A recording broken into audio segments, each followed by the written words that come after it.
వస్తుంది. కన్యా రాశి వారి యొక్క రాశి ఫలితాలు ఎలా ఉన్నాయండి?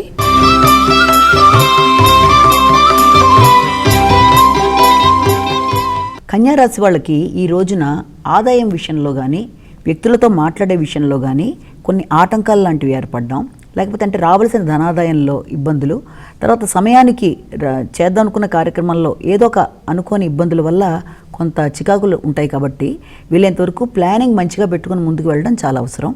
ఇక దాంతోపాటుగా వాళ్ళకి సంబంధించి ఈ యొక్క ఉత్తరా నక్షత్రం అనేది కూడా దీంట్లోకి వీళ్ళకి సంబంధించిన దాంట్లోకి వస్తుంది. కాబట్టి వీలైనంతవరకు ఈ నక్షత్రం వాళ్ళు ఈ రోజున ముఖ్యమైన కార్యక్రమాల విషయంలో ఇతరులతో ఏ రకమైన చికాకులు లేకుండా, అనుకోకుండా అపవాదులు రాకుండా ఇలాంటి వాటికి దూరంగా ఉండడం, మాట్లాడేటప్పుడు జాగ్రత్తగా ఆచితూచి మాట్లాడడం అనేది చాలా అవసరం.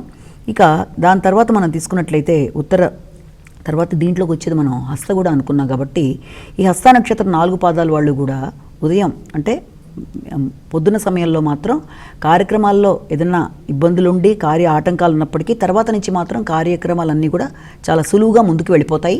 అలాగే ధనాదాయం బాగుంటుంది, ఇష్టకార్యసిద్ధి బాగుంటుంది. ఇక దాని తర్వాత మనం ఈ చిత్తా నక్షత్రంలో మొదటి 2 పాదాలు కూడా దీంట్లోకి వస్తాయి. కాబట్టి ఈ చిత్తా నక్షత్రం వాళ్ళకు కూడా ధనాదాయం విషయంలో కానీ, లేకపోతే వ్యాపార వ్యవహారాలు కానీ ఉదయం అనుకూలంగా ఉన్నప్పటికీ ఆ తర్వాత రాను దాంట్లో ఏదైనా చేస్తున్న దాంట్లో అనుకోని కార్యాల్లో ఆటంకాలు ఎదురయ్యే అవకాశం ఉన్న రీత్యా వీలైనంతవరకు అలాంటి ఆటంకాలు లేకుండా మంచి ప్రణాళికతో ముందుకు వెళ్ళినట్లయితే అనుకూలత అనేది సిద్ధిస్తుంది.